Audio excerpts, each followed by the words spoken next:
Morning, all. This is going to be a quick one. News of the day. Not a lot going on.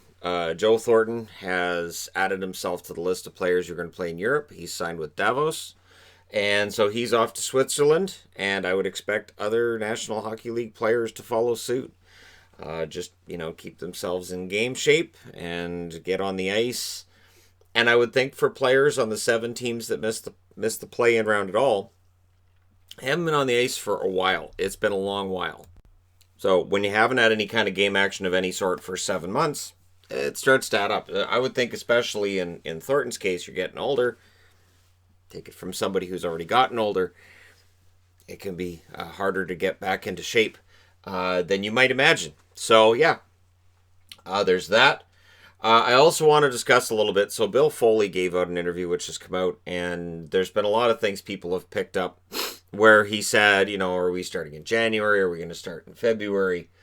He mentioned the Canadian division, which has not been confirmed yet. Is it likely? Probably. I'm going to say probably happens. And he talks about an accelerated or shortened season. Now, we've discussed whether or not it would be a 48-game season that starts in January. I would think that it will be. The NHL takes a massive hit, no matter what they do. Now, if we're looking at a situation where we're still not going to have fans in attendance, a 48-game season actually makes more financial sense for the NHL since they would lose money. So, some sort of accelerated season makes more sense. Now, the sticky part is, where are you going to be allowed to have fans in attendance? How many are you going to have? It's going to be different from one location to another. You can look at the National Football League, where certain buildings, you can't have any in certain buildings. You could have it to the max if you wanted to.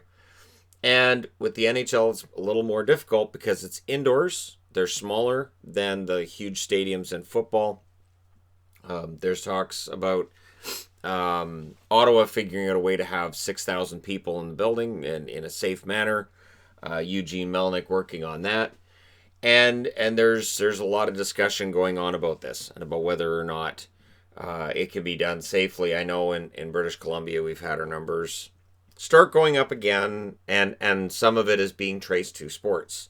So they're trying to limit attendance at sporting events for kids. So I would think that if the NHL comes back, the odds of there being fans allowed in attendance right now would be zero at a Canucks game.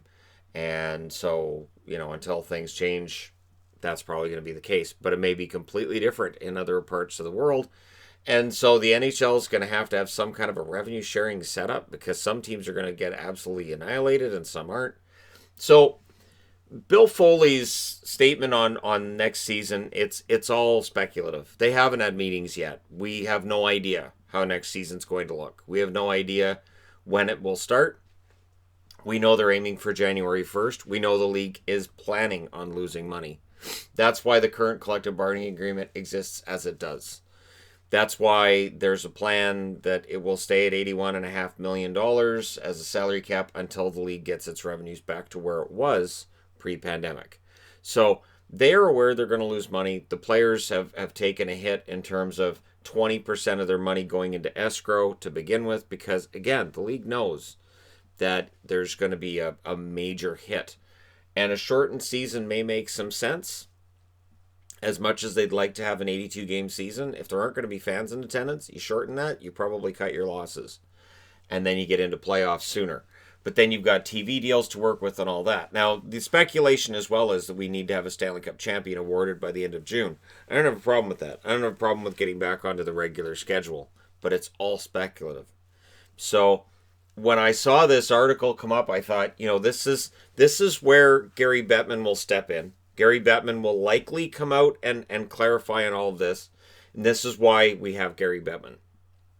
Before you have a commissioner for the league, you could just have owners, talking about whatever they think. And Bettman is usually the guy who's, all right, I speak for the owners. Here's how the league's, overall feeling is right now. And none of this is set in stone. The Canadian division makes sense in that if you start in January and if you can't have fans in attendance and if you can't have an open border and it's likely not open by January 1st, then Canadian teams can play each other exclusively for at least a month before Canadian fans that get bored with it. But if it's just Canadian teams against each other for the whole season, we would adjust. It would make for a very interesting season, I would think. To be honest, I do. I think that if you had a 48 game season and you've got 8 games against each of the other Canadian teams to get there, so you'd have a 7 team division in Canada, I think that could actually be kind of fun. I do. And you could have back to back games against same teams. You'd see a lot of dislike between the Canadian franchises by the end of that. And yeah. So again, this is all speculative. It's all completely out there. So there you go. We have 78 days until January 1st. I thought I'd throw that up. I was thinking about starting up just this series where I say, okay, we're this many days from January 1st and where are we at? But there's not enough happening right now for me to even justify starting a series on that. But we're 78 days from the start of 2021. And the last note of the day is on Hoffman. So there's been a lot of talk about Hoffman. Apparently he's only looking for a 1-year deal, which is what a lot of these guys should be looking for. Again, in relation to what I was talking about earlier, a one-year deal gets you further down the road and maybe more towards getting a better deal, and Boston may be the best place for him. So since the Boston Bruins will be guaranteed not to have Pasta to start the season, and Marchand may not play until, say, week 1, week 2 is done in the season, and again, it may be a shortened season. So that's where things get interesting too, because let's say it is just a 3-month season. If Pasternak's out until February, until you're into that second month, and that could be 15 games of a 48-game schedule he misses, so about a third of the season. That could be really rough. So adding Hoffman, they've already added Craig Smith.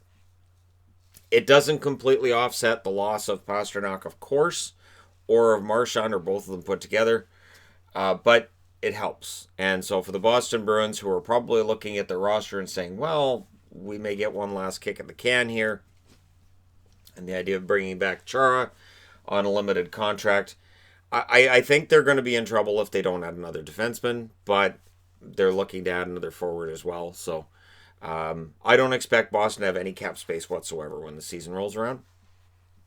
And who knows, maybe that's where Sami Vatanen ends up as well. It's all up in the air. And it's because it's 2020. And I'm sure they're looking at the NFL. They're looking at Major League Baseball, and they're saying, all right, we've seen situations that didn't work there or did work there, where, there's too many positive tests in this. What happened there? What did they do? And then, things were clean and clear in terms of Major League Baseball for the last month and a half. MLB got its act together and showed that it can be done. It absolutely can. They went from, are we going to cancel the season, to, and everybody's clear within a couple of weeks. So that's good, and you're going to get the occasional positive here and there. The difference, of course, is baseball is not a full contact sport. It's pretty easy in baseball to stay 6 feet away from everybody. In hockey, it's a little more of a challenge. But again, there are ways to mitigate that temporarily if they want to or they need to.